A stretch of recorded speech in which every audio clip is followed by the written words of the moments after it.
Well, the former head of integration of the Amnesty program, Alfred Kemepado, joins us.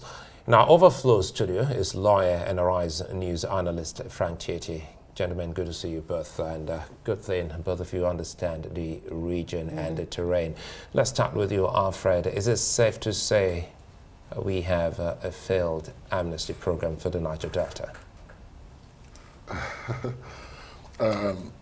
Not really. We actually don't have a failed amnesty program, but we have failed promises from the government. You see, when you discuss the amnesty program in isolation of the Niger Delta stabilization program, then you get wrong answers. Don't forget that amnesty is just one component out of the 5 components of the Niger Delta stabilization program. And by that I mean, yes, there were issues in the Niger Delta that led to youths taking up arms against the federal government. And the government at that particular point in time asked defining questions like, what are the issues? The issues were environmental issues, infrastructural issues, for which the NDDC and the Ministry of Niger Delta was recalibrated to address. Of course, the environmental issues were to be addressed by the Minister of Environment. There were issues of petroleum assets redistribution, which should have addressed the issues of the indigenes of the Niger Delta being involved in the process of the exploration and exploration of oil activities, so that they don't feel expropriated. Okay, there were also the issues of the security of federal assets, particularly the oil assets. You know, these were the issues before amnesty. Amnesty was just like the federal government saying, hey boys, I understand these issues. Stop the fight. Lay down your arms. I forgive you. While we, the federal government, move in to begin to attend to these issues.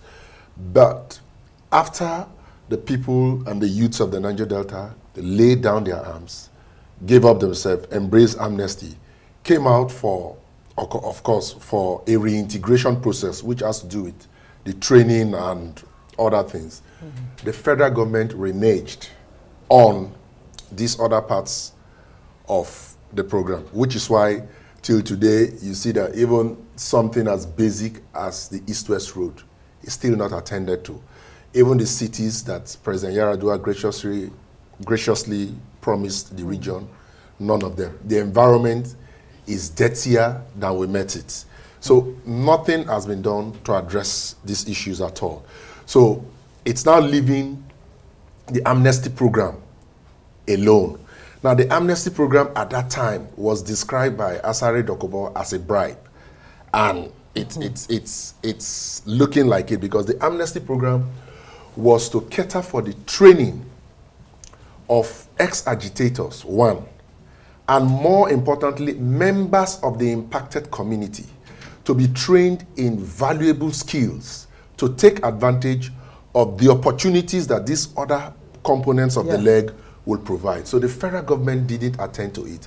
So the amnesty program has alone been successful to the extent of creating the platform for training and retraining of these ex-agitators. But when you now ask the question, when these ex-agitators and members of the impacted community get trained, where do they fit into for productivity? Let me bring it has always been a problem. Frank Tietie, thank you for joining us. Of course, you heard what Alfred Kemepado said here, that it's not that amnesty really should be scrapped. It's a case of failed promises on the part of government. Since 2009, as at 2020, over 500 billion had been spent on amnesty. Your thoughts on amnesty? Should it be scrapped, as some are calling, or would you say that it's lived up to its promise? Well, there's no need to sugarcoat the whole thing. The program has failed.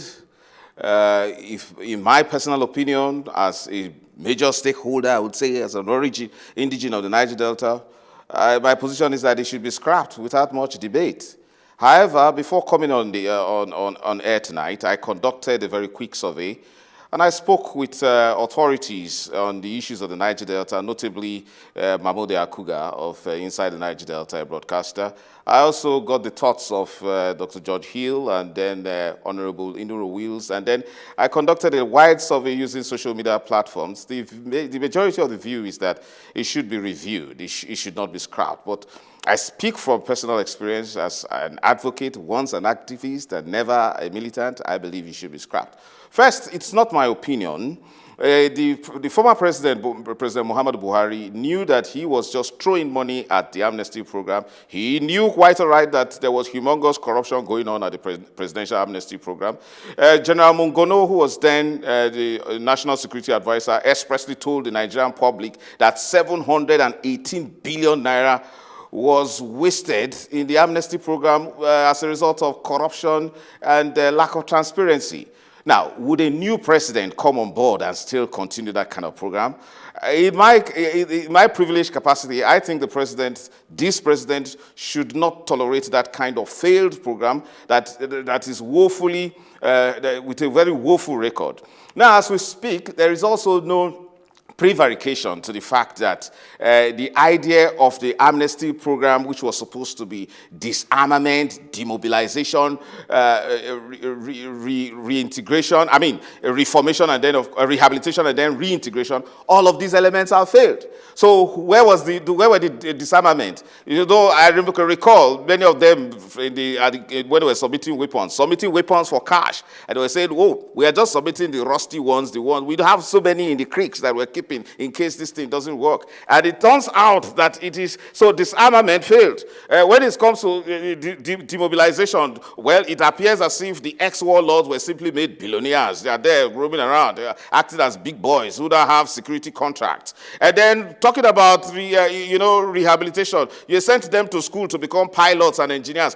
Tell me one ex-Niger Delta militant who went to America for one of these bogus, non-existent idea of training, and that came back that is now flying Air Peace or flying for Dada Air or whatever. None, they're non-existent. Or are you talking about reintegration, which is the worst aspect of it?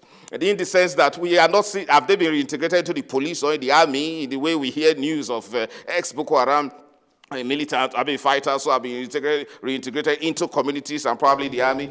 It is an utterly failed program, because I don't have the time to go to the litany of the failure of the program. But again, it's a big cheating against the people of the Niger Delta with a lot of conspiracy right here in Abuja.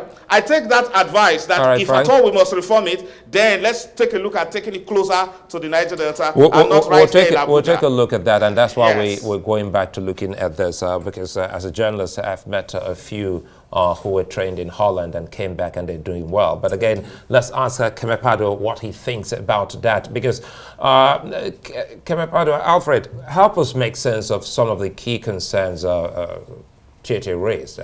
He says, some say scrap, some say have a real look at this, and that's what you're saying. You're saying broken promises can be fixed, and how can we fix those broken promises? It's very easy to sit down in Abuja and say a lot, you understand. If you talk about one of the points he raised about, okay, there have been spots of corruption around, so should we say we should scrap Nigeria because of the issues of corruption for which we have also created the Economic and Financial Crime Commission? Scrap the Ministry of this, scrap all. There is no component of Nigeria that is functional today that has not been tainted with the issues of corruption. So I don't want to distract the conversation with all of that. But the issue is that the Amnesty program, especially, is not a program in isolation, okay? So you can sound like this when you begin to see the program from the point of its isolated point. But like you confirmed to me, and I'm wondering how Frank Tietie has not seen the many success stories from the Amnesty story of pilots that are flying in airlines, engineers working in various companies. You know, at this. But you also pointed out earlier that in spite of the training, they've not really been absorbed or deployed in a way that they can sufficiently. Okay. Sufficiently. Right. Not like nobody has been absorbed. Not at all. We have had success stories. We have had people trained by the Amnesty program. We came out distinctions, lecturing in different universities. So that's just it. So you can't come and just say, scrap the program. No, that will be playing to the gallery.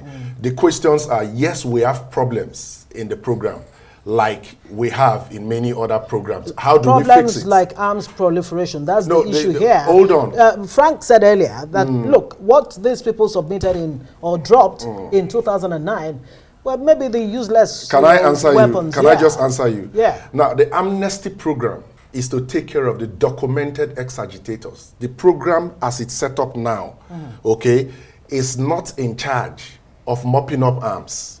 As we speak today, if you're talking about the proliferation of arms in the Niger Delta, there are more arms now in the Northeast. There is more insecurity in the Northeast and other places. People are sleeping with their eyes closed in the South as we speak today. You understand? So that's not the issue. When you say those kind of things, you just want to call pot to black, and that's not what I think we should go. What we should be addressing now is what are the issues when it comes to addressing the issues of the Niger Delta as a whole. Right.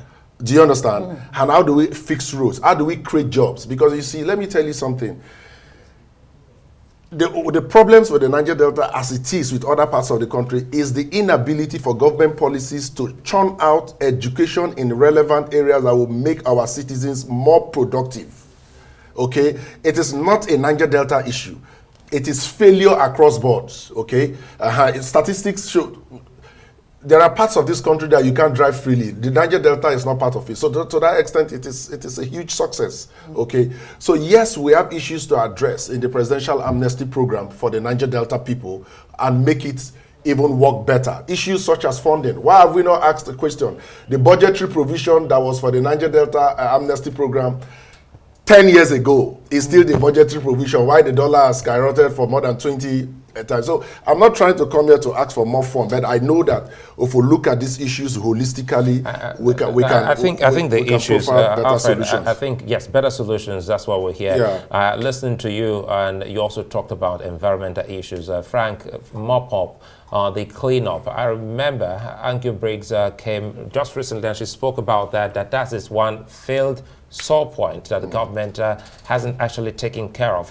You just might want to speak to that, and perhaps also weigh in on some of the key things raised by Alfred. Frank. I don't agree. You don't expect me to say what does not exist. You talk about how when you look. The boys that are said to have dropped arms now prefer to cook diesel. They prefer to earn 200 million naira, between 200 million naira to 400 million naira daily from stealing crude oil from the pipelines, cooking diesel and all of that. You still find the boys so well armed. That's why we had the crisis in Okwama that brought all of us to our knees and to our tears the way they treated our people. So you said you got guys out of militancy. The Niger Delta is highly militarized. I don't want all the, what are you talking about? Am I not from there? Did I not stay in Ugeli? Don't I go to Ugeli all the time? And then am I not in touch with what's going on there? Let me tell you, there is no point. Yes, I will concede because it's a matter of interest that affects my people. I will concede, allow it. But let me tell you, this was a program that the former president Umar Yar'Adua had meant to last for just 5 years. Former President Buhari kept on saying, look, we want to buy peace in the Niger Delta, so keep giving them 65 billion every year. He said it in 2018 during the budget presentation at the National Assembly. He said it in 2019. So what are you telling me about disarmament? It's still not there. So look, if you truly have, because I know you're concerned. Wait a minute, you are concerned about solution. If you are truly concerned about solution, look, stop this tokenism. Stop this idea of turning the Niger Delta people against themselves. Today, some people think that in the Niger Delta that amnesty is their own right against the other people who don't have the right to it. What are we talking about? All right, let's allow Kemepado here. Allow it to actually do a program that will touch everybody, transform the generation of that people, not this kind of corrupt, useless system that has actually yielded no fruits. Frank. Okay, let's bring it to Alfred here. Yeah. Alfred, you heard there, this program was to last 5 years. Yeah. but it seems to have become some Frankenstein of sorts. Go ahead. Yeah, please respond to that. Let me tell you something, okay? In arguments, you have to put things in context. And let me tell you something. Amnesty, as declared in the Niger Delta, is not the first. There has been amnesty declared in Haiti, Angola, Sierra Leone, Liberia, and I think one other country. Now, from a well-researched United Nations document that I can provide for you, it's online everywhere, okay? The recommendations were, and are still, that when you train one ex-agitator, okay, there is a need for you to train even more members from the impacted community. So the questions you ask is, this program, you know, it's easy to say, this program is not supposed to last forever. It has not ended well. It has been staying too long. But the question you also ask is, how well has the program been administered to attend to the ex-agitators and especially members of the impacted community so that we don't have a resurfacing of these issues? I tell you, that you know, the program has not been nudged to that extent, and that's what we should look at. Because so how do you change the narrative? Now what I'm trying to tell you is that when you say it's supposed to be temporal, it's supposed to be 5 years, it's subjective. It's subjective to the extent that it is how much you are able to do this work as it was done in other places. So going forward, Nigeria as a whole, as we speak today, many components, including the villa and other components, all have problems. So the amnesty is not in isolation, okay? So just the way we need to fix every aspect of Nigeria, including the petroleum industry for which we are buying fuel, the security agencies. Yes, the amnesty office also needs further push. And thank God we have a new administrator now. So what we need to do is not to begin to hit him with, you are this, you are that. It's to face him with ideas, contacts, solutions as to training the untrained ex-agitators and attending to the members of the impacted community who should not take to violence. Because you see, when you end militancy, there is also a need to end the pipeline that feeds the militancy. If not, you know, you have a resurface of those kind of things. And training should not be in isolation, which is what I was trying to tell him. When he's talking about tokenism, we must train to fit in, which is why I say educations must be given in relevant area. You see, I have an activism background, and I know that it's easy to come to TV and you're shy, but it doesn't solve anything. And what solves a problem is solution on the board. So what we should be talking about is suggestive blue-collar related jobs. Jobs, trainings that will take advantage of the marine economy that is dominant in the Niger Delta, the agro economy that is dominant in the Niger Delta, the aquaculture related opportunities that is dominant in the Niger Delta. That it has not worked optimally as we had expected before does not mean that we cannot think as statesmen to make it work better even today. Do you understand? I think it's a fine place. So that's my point. So Tietie, I understand your energy. I'd like to thank you, gentlemen. Alfred Kemepado, Frank Tietie, many thanks for coming on Newsnight.